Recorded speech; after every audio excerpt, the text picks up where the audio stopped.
అందరికీ నమస్కారం. అంటే ఒక నెల రోజుల క్రితం నట్టి అన్న ఆఫీసులోనే ఇక్కడే కూర్చొని నేను అన్న పెట్టడం జరిగింది. నేను అనుకున్న ఉద్దేశాలు కూడా జనాలకు త్వరగా వెళ్ళిపోయినాయి. ఆ రోజు కూడా అది ప్రతి వీడియో కూడా ఒక సంచలనం సృష్టించింది. మాట్లాడిన వీడియో ఆ రోజు నేను చెప్పాను, వేమిరెడ్డి గారు ఆయన సతీమణి ప్రశాంత్ రెడ్డి గారు అత్యధిక భారీ మెజారిటీతో నెల్లూరు గెలుస్తాను. 2,50,000 ఆధిక్యంలో వేమిరెడ్డి గారు ఉన్నారు, 50,000 ఆధిక్యంలో ప్రశాంత్ రెడ్డి గారు ఉన్నారు. ఓవరాల్గా 165 సీట్లు టీడీపీ 175లో 165 సీట్లు ఆల్మోస్ట్ కైవసం చేసుకుంది. ఆధిక్యంలో కూడా ఉన్నాయి కొన్ని. సో ఈ 2-3 అటు ఇటు అయినా కూడా 168 కూడా అవకాశం ఉంది. నేను ఆ రోజు కూడా చెప్పాను, 145 నుంచి 160 సీట్లు టీడీపీ కూటమి కైవసం చేసుకుంటే కొన్ని వందల ఇంటర్వ్యూలో నేను చెప్పుకుంటాను. ఒకసారి మీరు చెక్ చేయండి. మొన్న కూడా ఆరామస్తానని అమ్ముడిపోయిన ఒక మనిషి చెప్పినప్పుడు కూడా నాకు తెలిసిన బంధువులు నా మనుషులు భయపడుతుంటే నేను వాళ్ళందరికీ ఒక ధైర్యం ఇచ్చా. 145 నుంచి 160 సీట్లు. ఏంటి ఆ ధైర్యం అంటే, నేను నెల్లూరులో ఉన్నప్పుడు వేమిరెడ్డి గారితో తిరిగేటప్పుడు అన్ని రకాల ప్రజలని నేను విశ్లేషించి అడిగినప్పుడు నాకు అనిపించింది, గంజాయి రోడ్డు మీద అమ్మడం, ఆడవాళ్ళ చేత బూతులు తిట్టించడం, డ్రగ్స్ అమ్మడం, ఇసుక దందాలు, చదువు వచ్చిన వాళ్ళకేమో జాబులు లేకపోవడం, జాబ్ వచ్చిన వాళ్ళేమో ఈ ఐటీ పరిశ్రమలు ఇవన్నీ చూసి కూడా చంద్రబాబు నాయుడు గారు ఇష్టపడ్డాం. ఇవన్నీ చూసుకున్న తర్వాత నేను ఆ రోజు చెప్పాను 140-160 సీట్లు కన్ఫామ్గా అంతమించే ఉంటే సంతోషంగా ఉంది. ఈరోజు పవన్ కళ్యాణ్ గారి యొక్క పూర్తి మద్దతుతో, ఆయన త్యాగంతో, ఆయన న్యాయంతో ఈరోజు చంద్రబాబు గారు అన్ని సీట్లు సంపాదించడం అనేది చిన్న చితక విషయం కాదు. పవన్ కళ్యాణ్ గారు ఆయన యొక్క పూర్తి మద్దతు, ఆయన ఆలోచనలు ఈరోజు 165 సీట్లు వచ్చేటట్టు చేశాయి. ఇది ఒకటి ఎత్తుకుంటే, దాని తర్వాత ఇప్పుడు టీడీపీ ప్రభుత్వం ఫామ్ చేయబోతుంది. అన్నయ్య చెప్పినట్టు ఎవరైతే సజ్జల రామకృష్ణారెడ్డి అని గాడిద కొడుకున్నాడు, అదేవిధంగా వాళ్ళ కొడుకు డెకాయిట్ నా కొడుకు ఒకడు ఉంటాడు. ఎవరు మాట్లాడితే వాళ్ళ కూతుర్ల ఫోటోలు, అక్కల ఫోటోలు, చెల్లెళ్ళ ఫోటోలు మార్పింగ్ చేసి బట్టలు ఊడదీసి కామెంట్లు పెట్టే నా కొడుకు భార్గవ రెడ్డి ఉన్నాడు. వాడి మీద కూడా ఇమీడియట్లీ చర్య తీసుకోవాలని మనస్ఫూర్తి కోరుకుంటున్నాను. అది గవర్నమెంట్ పేపర్ మీద కూడా ఆడి పేరుంది. ఈ సజ్జల రామకృష్ణారెడ్డి ఏ రోజు ప్రత్యక్ష రాజకీయాలు పాల్గొన్నాడు కాదు. ఈడు ప్రభుత్వ సలహాదారుడు, ఒకప్పుడు sub editor, chief editor, junior editor, Eenadu పత్రికలు కూడా చేస్తున్నాడు. ఈ గాడిద కొడుకు కూడా వీళ్ళందరూ బలోపేతం వల్ల ఈరోజు భార్గవ రెడ్డి, అవినాష్ రెడ్డి వీళ్ళందరి వల్ల కూడా ఒక బాబాయ్ అనే వ్యక్తి చనిపోయినాడు. 31 పెండింగ్ కేసులు ఉన్నాయి. ఖచ్చితంగా రేపు గవర్నమెంట్ ఫామ్ అయిన తర్వాత ఫస్ట్ చేసేది ఏంటంటే తిరుమల అకౌంట్. నేను ఫస్ట్ నుంచి చెప్తా ఉండా, తిరుమల వెంకన్నతో పెట్టుకున్న ఎవడైనా సరే నాశనం అయిపోతారు. ఫస్ట్ నుంచి చెప్తానే ఉన్నాను నేను చాలా గట్టిగా. అదేవిధంగా వెంకటేశ్వర స్వామితో, శ్రీనివాసుడితో, గోవిందుడితో ఎవడైతే పెట్టుకున్నాడో ఇలా నాయన, ఆయనే పోయాడు అడవిలో పడి. ఈడెంత అంటాను నేను డైరెక్ట్గా. ఈరోజు 165 సీట్లు వచ్చాయంటే కేవలం పవన్ కళ్యాణ్కి మద్దతు కావచ్చు, బీజేపీ మద్దతు కావచ్చు, చంద్రబాబు గారి ఆయన పడ్డ కష్టం కావచ్చు, వాళ్ళ అబ్బాయి యొక్క తెలివితేటలు కావచ్చు, ప్రజల చైతన్యం కావచ్చు, ఇవన్నీ పక్కన పెట్టుకుంటే కేవలం వెంకటేశ్వర స్వామితో పెట్టుకున్న విధానంలో రేపు వెంకన్న సన్నిధిలో పైన ఒక కమిటీ దిగితే 100% జగన్మోహన్ రెడ్డికి బాబాయ్ హత్య కేసు అవసరం లేదు. రెండో పాయింట్, పాత కేసులు అవసరం లేదు. వెంకటేశ్వర స్వామి హుండీ డబ్బులు వెంకటేశ్వర స్వామి మెడలో ఉండే హారాల దగ్గర దొరికిపోతాడు ఆ మనిషి. కాబట్టి నెక్స్ట్ ఇంకోటి చెప్తున్నా, పవన్ కళ్యాణ్ గారిని పట్టుకొని నీకు 3 పెళ్ళిళ్ళే అన్నాడు. ఇప్పుడు నేను మా జగన్మోహన్ రెడ్డికి మంచి డ్రెస్ వేసి, చీర జాకెట్ వేసి, లంగా ఓణి వేసి, నిండు ముత్తైదుగా చేసి మా పవన్ కళ్యాణ్ గారి శోభనం గదిలో పంపిస్తాను. మంచి పన్నెండు బిడ్డని ఆయన ఇస్తే మా ఓడు కనీసం పవన్ కళ్యాణ్ గారి యొక్క తెలివితేటలైన ఆ బిడ్డ రూపాలని పెంచుకొని గాడిద కొడుకు అది నేర్చుకుంటాడని నేను మనస్ఫూర్తి కోరుకుంటున్నా. నిజంగా వెంకటేశ్వర స్వామి ఉన్నాడు, ఆ దేవుడు ఉన్నాడు. ఖచ్చితంగా ఇన్ని సీట్లు వచ్చాయంటే మాత్రం ఆంధ్రప్రదేశ్కి మంచి అభివృద్ధి వస్తుందని అర్థం. ప్రజల వ్యతిరేకత భయంకరంగా జరిగింది. ఫస్ట్ ఏం చెప్తున్నా, నెల్లూరులో 10కి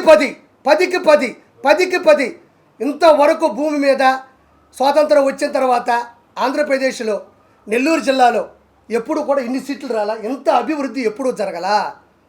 ఖచ్చితంగా వీళ్ళందరి మీద ఎక్కువ పెడతారు. ఎవరి దగ్గరైతే ముండల చేత బూతులు తిట్టించారో, ఎవరైతే బోరగడ్డలు పంచప్రభాకర్ కావచ్చు, ఆ తర్వాత శ్రీరెడ్డి కావచ్చు, దాని తర్వాత ఈ పోరంబోకు నా కొడుకు, ఈ డెకాయిట్ నా కొడుకు పోసాల కృష్ణమురళి గారు కావచ్చు, ఎవరిని పడితే వాళ్ళని చిరంజీవి గారు లాంటి పెద్ద మనుషులు తిట్టాడు.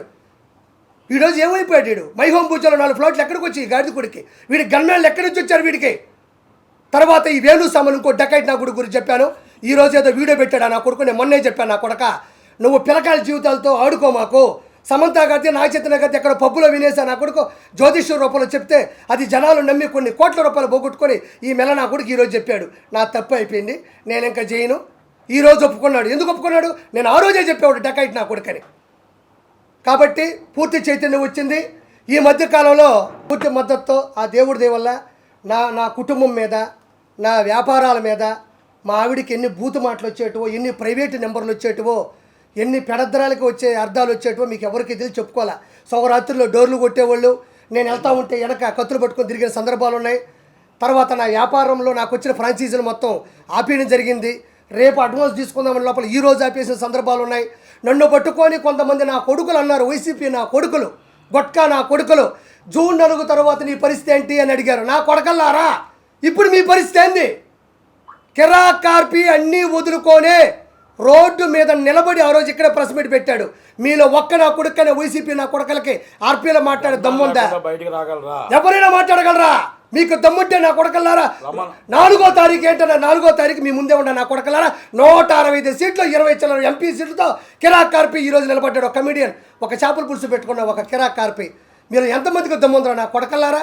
మినిమం చదువు కూడా చేత కాదు నా కొడకలారా, గొట్కాలు వేసుకునే నా కొడకల్లారా, గోండా నా కొడకల్లారా, పశువులు నా కొడకల్లారా, మృగాలు నా కొడకల్లారా, రండి నా కొడకల్లారా. ఇప్పుడు దిగుతున్నాడు, సరిగ్గా దిగినాడు పవన్ కళ్యాణ్. తట్టుకోగలరా? పప్పు పప్పు అన్నారు, దిగింది నిజమైన నిప్పు. ఆపుతారా? చంద్రబాబు నాయుడు గారు మీ వాడు ఏసీ బస్సులో నా కొడకల్లారా మేమంతా సిద్ధమని పెడితే చంద్రబాబు నాయుడు గారు 78 సంవత్సరాల వయసులో కాంప్యాన్లో 3 గంటలు ఎక్కడ రోజుకు 3 సభలు నడిపిన ఆయన చతురత ఎక్కడ? ఆయన చరిత్ర ఎక్కడ? మొహమేట పెట్టుకొని రాయి తగిలిందా వాడికి? ఇప్పుడు చూపిస్తా కొడకల్లారా, ఋషికొండలో ఉండే రాయి తగులుతుంది, 7 కొండల స్వామి కొండ మీద రాయి తగులుతుంది, కొడుకు కిడ్నీలో రాయి తగులుతుంది. ఎక్కడ పోతాడు? యాడే పోతాడు? ఈరోజు కొండలు అనేటివి ప్రకృతి వనరులు. అవి విశాఖపట్నానికి సముద్రం ఎంత అవసరమో కొండలు కూడా అంతే అవసరం. వాటిని సగం చేసి అక్కడ నువ్వు ప్యాలెస్ కట్టుకుంటావా? అక్కడ ఇల్లు కట్టుకుంటావా? వెంకటేశ్వర కొండ మీద క్రిస్టియానిటీ పెస్తావా? వెంకటేశ్వర కొండ మీద ప్రసాదం లేకుండా చేస్తావా? వెంకటేశ్వర కొండ మీద అన్నం ఉడకకుండా చేస్తావా? వెంకటేశ్వర కొండ మీద నువ్వు పౌను పొరాకులు, సిగరెట్లు, మటన్లు, చికెన్లు వండుకొని తింటావా? నువ్వు వండుకొని లేదా? నువ్వు లైవ్ డిటెక్ట్గా నేను మాట్లాడతా. నీ సడుగుళ్ళు, నీ మొననా కొడుకులందరూ వెంకటేశ్వర కొండ మీద ఎన్ని ఆకృత్యాలు చేశారు. ఈరోజు 1000 రూపాయల టికెట్లు సామాన్య మానవుడు గోయిందా గోయిందంట పోతున్నారు. ఈరోజు పైకి వెళ్తే సామాన్య మానవులకి నీళ్లు లేవు. ఒకప్పుడు చక్కటి మజ్జిగ, కాఫీ, చిన్న పిల్లకాయలకి వెంకటేశ్వర సన్నిధిలో కదా వెంకటేశ్వర ఒళ్ళో కూర్చున్నట్టు సాంబార్ రైసు, కార్డ్ రైసు. ఎట్ట టీటీడీ ఈక్వల్ టు టీడీ ఇప్పుడు చంద్రబాబు నాయుడు గారి హయాంలో. ఈరోజు ఏమైంది? ఈ గాడిద కొడుక్కి వెంకటేశ్వర అంటే నీకెందుకంత చులకన? ఈరోజు ఏమైంది నీ బతుకు? నీకు అపోజిషన్ లేకుండా చేసింది ఈ పొజిషన్. పోయి అడుక్కు తిను. నువ్వు ఆ సజ్జల రామకృష్ణారెడ్డి, ఆ భార్గవ్ రెడ్డి, నీ ఐపాక్ టీము కొడక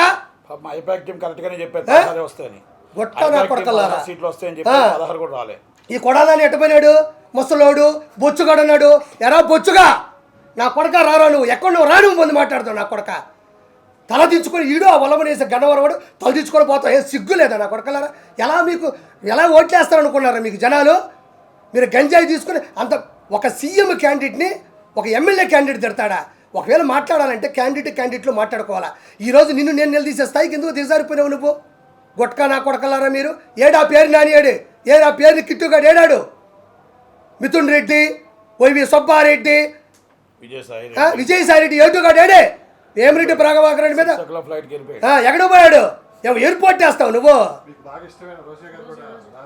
చెప్పానుగా డిపాజిట్లు రావని చెప్పిన కొంచెం అటు ఇటుగా పోతా ఉన్నట్టుంది. ఊదు పొగలు ఒకటి వేసుకొని నా అంత సాధ్వి లేదు. నేను ఒక తాళ్ళపాక అన్నమయ్య వెంకటేశ్వర స్వామి దగ్గర పోతుంది. రోజమ్మయ్య, రోజా మా అత్తే. అది కాదు ఇప్పుడు ఆమె ఒక హిందూ అండి. నేను ఎవరు తక్కువ అంచనేసి చెప్పట్లే. నేను మా ఆవిడ నా పరిచయం అయిన తర్వాత నాకు మా ఆవిడ పరిచయం తర్వాత ఫస్ట్ నేను తీసుకెళ్ళిందే నెల్లూరు దర్గాకి, కస్మూర్ దర్గాకి. అంటే నాకు హిందూ ఆయన ఎందుకు ఇష్టం. నేను 2 సినిమాలకి కో డైరెక్టర్గా క్రిస్టియన్ మూవీ చేశాను, సేవియర్ అని. ఇప్పుడు కూడా ఆర్పి నాయుడు అని ఉంటుంది చూడండి. అంటే నేనేదో కమ్మని చెప్పడం కదా, దాంట్లో ఆ పేరు ఉంటుందని చెప్తున్నా. ఆ మనిషి పైకి 30 బండ్లు 40 బండ్లు, ఈమె గన్మ్యాన్లు, ఈమె హోదా, ఈమె టింగు నన్ను చూడు, నా అందం చూడు. ఏమైందమ్మా ఈరోజు? ఏం చూడాలి నీకు? ఎగిరిగిరి పడ్డావు, 1000 కోట్లు దంచావు నువ్వు. ఈరోజు నగిరిలో అట్టర్ ఫ్లాప్ అయ్యావు నువ్వు. ఏం కర్మ నీకు? వెంకటేశ్వర స్వామి దగ్గర జరిగే అవినీతిని ఒక్కరోజు ప్రశ్నించకపోయాను. జగనన్న జగనన్న అందరూ నేను మెచ్చుకుంటున్నారన్న అన్న గొడ్డలే ఏం కాదు. 10 మేము ముష్టి వేసాం అనుకోండి, గాడిద కొడకలారా మీకు 10 ముష్టి వేసాం. ఆ 10తో బతకండి. ఈరోజు అపోజిషన్ లేదు. ఒకటి మాత్రం చెప్తున్నా, పవన్ కళ్యాణ్ గారు అదే ఏ పవన్ కళ్యాణ్ గారు ప్రధాన ప్రతిపక్షం పవన్ కళ్యాణ్ గారు అంతే. నేను ఒకటే ఒక మాట మాట్లాడుతూ ఉండా, ఫైనల్గా చంద్రబాబు నాయుడు గారి హయాంలో పవన్ కళ్యాణ్ గారి పూర్తి మద్దతుతో ఈరోజు ఈ గాడిద కొడుకు జగన్కి ఒకే ఒక మాట చెప్తా ఉండా. నేనేమి శ్రీరెడ్డిలా బరిదిగ్గిచ్చి చేతులు ఇట్టబెట్టో నేను మాట్లాడలే. మా అమ్మ సాక్షిగా మీరు మొదలు పెట్టారు, నేను కొనసాగిస్తున్నాను అంతే. ఈరోజు మాట్లాడుతూ ఉండా, పవన్ కళ్యాణ్ గారు వైనాట్ 175 అన్నాడు. ఒరే గాడిద కొడక, ఇక్కడ వైనాట్ 21 అయిపోయింది. వైనాట్ 21 నీకు వచ్చిన 10 కన్నా 11 ఎక్కువ వచ్చిన ఆయనకి. నిలబెట్టిన 21ని మీరు తిడుతున్నా, కోట్ల రూపాయలు పోగొట్టుకున్నా, సినిమా లేకపోయినా, ఫినిష్ చేయలేకపోయినా నిలబడ్డ చరిత్ర అదే. గాడిద కొడకలారా, డస్ట్బిన్ నా కొడకలారా, 21 వైనాట్ 21 అని ఆయన ఏ రోజు వల్ల. కానీ 21 వచ్చినాయి ఆడ. నీకు ఎన్ని వచ్చినాయి? 10. నాకు తెలిసి ఇంకా కొంచెం ముందుకు పోతా ఉంటే ఇంకో 3 పోయేటట్టుండే ఈ గాడిద కొడుకు. మొత్తానికి గుర్తుపెట్టుకో, నేను ఇత్తలా తిడుతున్నాను అంటే ఎన్ని అగాత్యాలు వచ్చినాయో. అక్కడ తిడుతుంటే తిరగబడ్డ తమ్ముడిని చంపేసి నుంచి ఆవేశం వచ్చింది. ఇసుక దందాలు చేసి గుంటలు పోయి మొత్తం చెరువులన్నీ లోడేస్తే నాకు ఆవేశం వచ్చింది. వెంకటేశ్వర స్వామిని నాశనం చేస్తే నాకు ఈ ఆవేశం వచ్చింది. గంజాయిని నడి రోడ్ల మీద పట్టబగులు అమ్ముతుంటే నాకు ఈ ఆవేశం వచ్చింది. జగన్మోహన్ రెడ్డి ఉచ్చలాంటి ముందు తీసుకొచ్చి మిగతా వాళ్ళందరికీ అమ్ముతుంటే ఆంధ్రాలో నాకు ఈ ఆవేశం వచ్చింది. నా ఆవేశంలో నేను 100 అంట. ఓకే, నెక్స్ట్ నుంచి నట్టని చెప్పినట్టు సినీ ఇండస్ట్రీలో కూడా ఈ డకాయిట్ నా కొడుకు ఎవడైతే ఉన్నాడో, ఎవడిడు పోసానే పోరంబోక నా కొడుకు ఇట్ట అంటాడు, గాడిద కొడుకాడు. వాడు పోయాడు. వాడికి FDC చైర్మన్ అంటే ఫిల్మ్ డెవలప్మెంట్ కార్పొరేషన్, ఎవరికి తెలియదు. వాడు ఏ రోజు ఫిల్మ్ డెవలప్మెంట్ కార్పొరేషన్ అంటే నట్టుకున్నంత నాలెడ్జి, నట్టు కుమార్ అన్నకున్నంత ప్రేరణ, నట్టు కుమార్ అన్నకున్నంత ఆవేదన ఏ రోజు ఆ గాడిద కొడుకులో నేను చూడలే.